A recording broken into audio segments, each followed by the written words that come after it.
Hello everyone, welcome to our channel. So finally आप लोगों के सीयूईटी यूजी के एग्ज़ाम लगभग रैप अप हो चुके हैं। तो इसीलिए आज मैं आपको बताने वाली हूँ वो मिस्टेक्स जो कि हर साल कुछ स्टूडेंट सीयूईटी का एग्ज़ाम जिनका काफ़ी अच्छा गया होता है और वो सीयूईटी में बहुत अच्छा स्कोर भी किए होते हैं, बट उनका एडमिशन उनके ड्रीम यूनिवर्सिटी में नहीं हो पाता।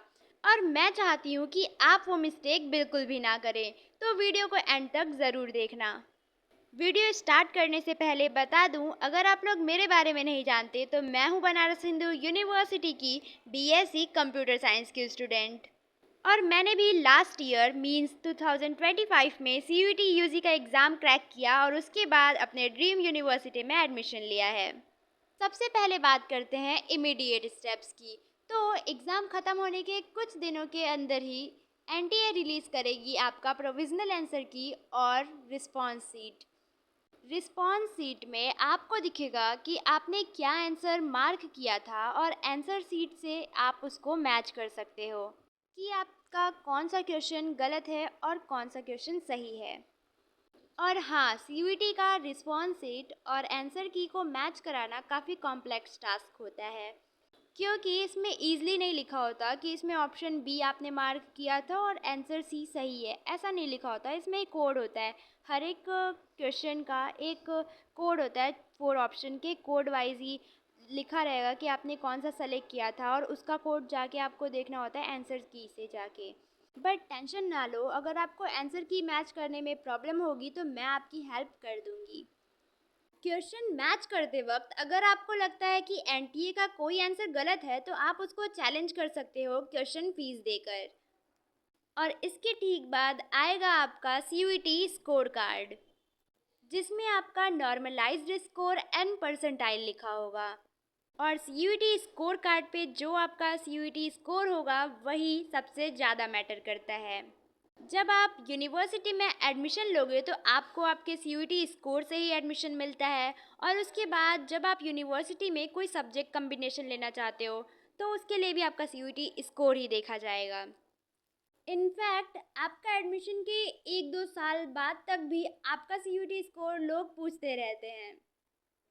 और सीयूईटी स्कोर कार्ड आने के बाद ही ट्विस्ट यहाँ से शुरू होता है। लिसन केयरफुली, एनटीए का काम केवल आपका एग्ज़ाम लेना और आपको रिजल्ट देना है। एनटीए आपका एडमिशन बीएचयू में नहीं कराएगा। बीएचयू में एडमिशन लेने के लिए आपको बीएचयू के ऑफिशियल वेबसाइट पे जाना होगा, जिसे हम कहते हैं बीएचयू कैप यूजी प्रोग्राम, यानी कि कंबाइंड अलॉटमेंट प्रोग्राम। ये पोर्टल अप्रॉक्स जुलाई के सेकेंड वीक में ओपन होता है। और अगर आप एडमिशन पोर्टल पे रजिस्टर नहीं करते हो तो आप सीयूईटी में चाहे 100% आईली क्यों न लाओ, बीएचयू आपको एडमिशन नहीं देगा।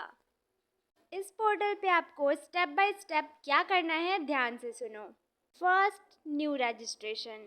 आपको सीयूईटी के सामर्थ पोर्टल पर जाकर लॉगिन करना होगा अपने सीयूईटी के एप्लीकेशन आईडी से। Second, document upload. यहाँ पर आपको अपनी 10th 12th की marksheet, passport size photo, signature और सबसे इम्पॉर्टेंट आपका कैटेगरी सर्टिफिकेट अपलोड करना होगा। मेक श्योर सर्टिफिकेट अपडेटेड हो। अगर आपके कैटेगरी सर्टिफिकेट अपडेटेड नहीं है तो उसे जल्द से जल्द अपडेट करवा लो। And the third step is preference filling, most critical step. यहाँ पर आपको सेलेक्ट करना होगा कि आप कौन सा कोर्स चाहते हो और कौन से कॉलेज से। जैसे कि अगर आप बीएससी कंप्यूटर साइंस करना चाहते हो तो उसके साथ आपको प्रेफरेंस में अपनी माइनर सब्जेक्ट भी डालना होगा कि आप कंप्यूटर साइंस के संग कौन सा सब्जेक्ट प्रेफर करोगे, स्टैट्स, मैथ या फिर फिज़िक्स। देन उसके बाद आप कौन सा सब्जेक्ट सेकेंड थर्ड पे रखना चाहते हो उसे भी वहीं पे सेलेक्ट करना होगा। और आप अगर एफएमसी से या फिर एमएमबी या फिर किसी और एफिलिएटेड कॉलेज से सीट को प्रेफरेंस में डालना चाहते हो तो आपको यहीं पे सेलेक्ट करना होगा।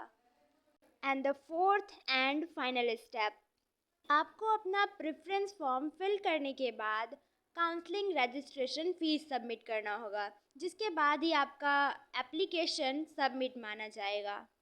अगर आपने अपने पूरे फॉर्म को फिल भी कर दिया होगा और प्रेफरेंस फिल कर दिया होगा, लेकिन उसके बाद अगर आप फाइनल फीस पेड नहीं करते हो गिवन टाइम तक, तो आपका कैंसिल हो जाएगा एप्लीकेशन। सो मेक श्योर कि आप रजिस्ट्रेशन फ़ी सही टाइम पे कर देते हो। और इसके बाद फाइनली आप अपना काम कर चुके हो। अब बारी आती है BHU की। अगस्त के मंथ में BHU अपना सीट अलॉटमेंट राउंड निकालता है, राउंड 1, राउंड 2 एंड राउंड 3। और जब आपको सीट अलॉटमेंट होगा तो आपके पास दो ऑप्शन आते हैं, एक फ्रीज का या फिर अपडेट का।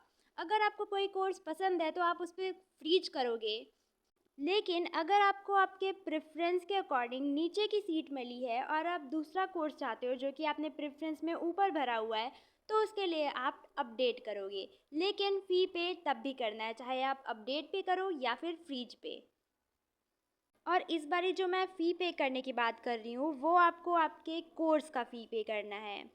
एक मोस्ट इम्पॉर्टेंट टिप्स मैं उन स्टूडेंट्स को देना चाहूँगी जो कि अपने सर्टिफिकेट में गलती करते हैं। गाइस, अगर आपका कास्ट सर्टिफिकेट सेंट्रल लेवल का नहीं है तो लास्ट टाइम में आपका एलोकेशन कैंसिल हो जाता है। इसीलिए अभी से ही अपने सारे डॉक्यूमेंट रेडी रखो।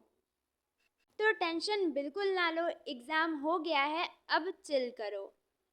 लेकिन इन पोर्टल पे अपनी नज़र बनाए रखना। जैसे ही पोर्टल लाइव होगा मैं आपको इन्फॉर्म कर दूंगी।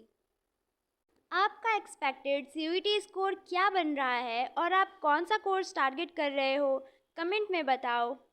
और बाकी तो मैं आपको गाइड करने के लिए हमेशा ही आपके साथ हूँ। अगर आपको ये वीडियो पसंद आई तो लाइक करो और ऐसे ही चैनल से जुड़े रहने के लिए चैनल को सब्सक्राइब करो।